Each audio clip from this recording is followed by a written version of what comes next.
재건축을 하기 위해서는 안전진단 통과가 선행돼야 한다.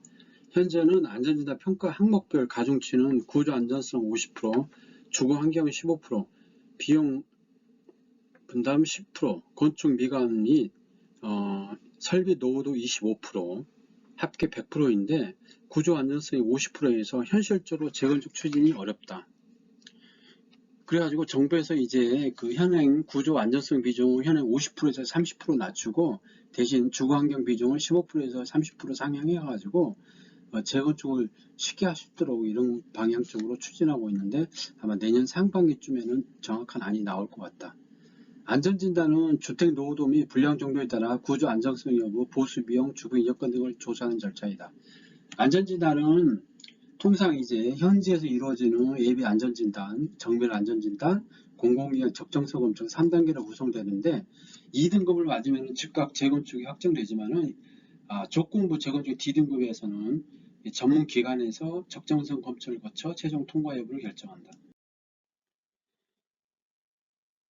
이게 지금 현재 야당에서는 이제 안전진단 유임을 이제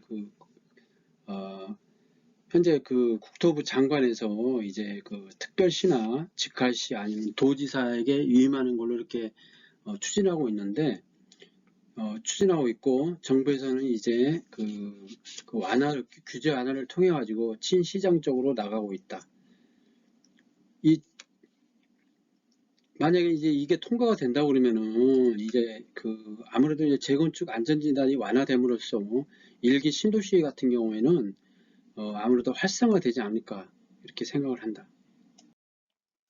그러면은 현재 재건축 추진에 의해서 안전진단을 하는 경우에는 이제 샘플링을 통해 가지고 안전진단이 동수를 결정하는데 10동 이하는 하나에서 2동, 그 다음에 71동 이상은 7동 이렇게 하는데 이거는 참고로 보시면 될 것 같습니다. 현재 도정법에서는 현지 조사 항목으로서 4가지가 있는데 첫 번째는 이제 구조 안전성이 있습니다. 구조 안전성에는 집안 상태, 변형 상태, 균열 상태, 하중 상태 등을 이렇게 보고 그 다음에 건축 마감이 설비 노후도에서는 각종 이제 설비 노후도 정도를 봅니다. 만약에 이제 수돗물이 안 좋다 그러면은 수도에 녹이 들어간다는 이게 해당이 되겠죠. 그 다음에 주거 환경, 재난 대비, 도시 미관 이 3가지를 보는데 이거는 굉장히 이제 주관적인 경우가 있을 수 있기 때문에 이제 어떻게 보냐에 따라 달라지는 겁니다. 실제로 이제 주거 환경 같은 경우는 주변 토지의 이용 상황 등에 비교한 주거 환경, 주차 환경, 일조 소음 등의 주거 환경을 보게 됩니다. 이게 실제로 보면은 이제 노후 아파트 같은 경우는 생활하기 굉장히 불편합니다. 아무래도 이제 주차장이 지상에 있고 또 각종 시설이 노후화해 있고 옛날식으로 돼 있다 보니까 굉장히 불편함을 느끼는데 단지 이제 이 주거 환경 비중이 낮기 때문에 이제 재건축 추진이 굉장히 어려웠죠. 도정법 12조는 재건축 사업 정비기 위반에 따른 안전진단에 대해서 설명하고 있습니다. 참고하시기 바랍니다. 13조는 안전진단 결과 후 적정성 검토에 대해서 설명하고 있습니다. 참고하시기 바랍니다.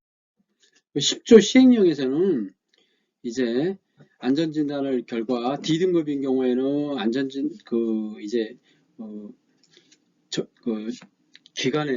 전문 기관에 이제 한 번 더 받아가지고 거기서 이제 결정하게 되고 2등급인 경우에는 바로 이제 재건축이 가능합니다.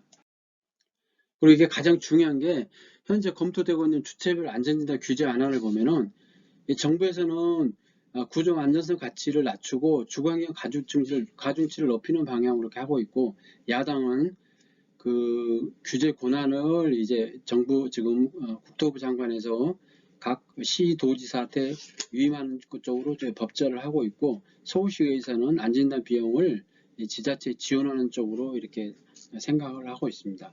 그러면은 각 정부의 안전진단 평가 항목별 가중치 변화를 보면은 진보 정권인 노무현 정부하고 문재인 정부에서는 구조 안전성 비중을 높여가지고 재건축을 이제 어렵게 해가지고 집값 상승이나 주택 가격 상승, 그 다음에 이제 전세 가격 상승을 이렇게 인위적으로 막고 있고, 그 다음에 이제 보수 정권에서는 친시장적이고, 그 다음에 규제 완화 쪽으로 이렇게 추진을 하고 공급 위주로 하다 보니까 구조 안전성 비중을 낮추고 주거 환경 비중을 높이려고 그렇게 하고 있습니다. 박근혜 정부에서는 구조 안전성이 20%, 주거 환경이 40%였습니다. 반면 문재인 정부에서는 구조 안전성이 50%, 주공항이 15% 이렇게 되다 보니까 문재인 정부에서는 재건축이 굉장히 어려웠습니다. 그러다 보니까 공급이 부족하게 되고 그런 시그널을 주게 되고 또 재건축도 실질적으로 어렵다 보니까 서울의 주택이 부족하다 보니까 주택 폭등의 원인 중에 하나가 되지 않나 이렇게 생각을 합니다. 윤석열 정부에서는 구조 안전성 비율을 30%, 주거 환경을 35% 이렇게 생각하는데 아마 내년 상반기에는 정확한 안이 나오지 않을까 생각합니다. 아파트 진단 등급 기준을 보면은 D등급인 경우에는 이제 그 전문 기관에서 다시 한번 이 안전 진단에 대해서 실시를 해가지고 거기서 이제 결정하게 되고 2등급인 경우에는 이제 바로 보강 및 교체 개축이 필요하기 때문에 바로 이제 실시를 하게 됩니다. 대부분인 경우에 이제 C 아니면 D등급이기 때문에 특히 D등급인 경우에는 참 애매하기 때문에 앞으로는 좀 완화되지 않겠나 이렇게 생각을 합니다. 재건축 행정적 절차는 크게 네 가지입니다. 사업 준비 단계, 사업 시행 단계, 관리 처분 계획 단계, 완료 단계인데 사업 준비 단계에는 재건축을 어떻게 하겠다는 기본 계획을 수립하고 그 다음에 정비 구역을 지정하고 그 다음에 추진위가 구성됩니다. 그리고 사업 시행 단계에서는 이제 안전 진단을 받고 조합의 설립을 해가지고 인가를 받게 되고 사업 시행 인가, 그 다음에 시공사 선정이 되고 분양에 따른 관리처분 계획 단계에서는 분양 신청을 하고 관리처분 계획 수립 인가를 받게 됩니다. 그리고 완료 단계에서는 착공을 하고 그 다음에 준공 입주를 하고 이제 등기를 하게 됩니다. 서울 재건축 대상 아파트는 서울이 이제 2020년 기준 154만 가구인데 노원구가 13만 가구, 그 다음에 강남이 11만 가구, 송파가 11만 가구, 서초가 8만 2천 가구. 이렇게 보면은 강남점도 상당히 많습니다. 그렇기 때문에 이 도시가 이렇게 노후화되는 것을 방지하기 위해서는 순차적으로 재건축이 될 수 있도록 해야 되고, 재건축은 솔직히 말해가지고 이제 그 조합원이 되는 사람들은 그 아파트를 소유하는 사람들이기 때문에 그 사람들의 어떤 의사가 또 굉장히 중요하지 않겠습니까? 그 사람들이 돈을 내는 거니까. 단지 이제 용적률 상향을 해달라고 해서 이제 일반 분양을 많이 해가지고 부담을 낮추겠다는 건데 이게 이제 적정한 사회적 합의가 이루어지는 게 필요하다고 생각합니다. 그래서 재건축은 이제 피할 수 없는, 왜냐하면 서울에 있는 아파트들이 많기 때문에 30년, 40년, 50년 많기 때문에 합리적으로 추진된다고 생각합니다. 재건축을 하기 위해서는 이제 안전진단 통과가 이제 반드시 필요한데 현재는 그 안전진단 평가 항목별 가중치가 구조 안전성이 높다 보니까 재건축이 어려웠는데 아마 내년 상반기에는 이게 구조 안전성보다는 주거 환경 쪽으로 이렇게 맞추다 보면은 아마 이제 어느 정도 그 재건축에 대한 숨통이 트지 않겠나 생각합니다.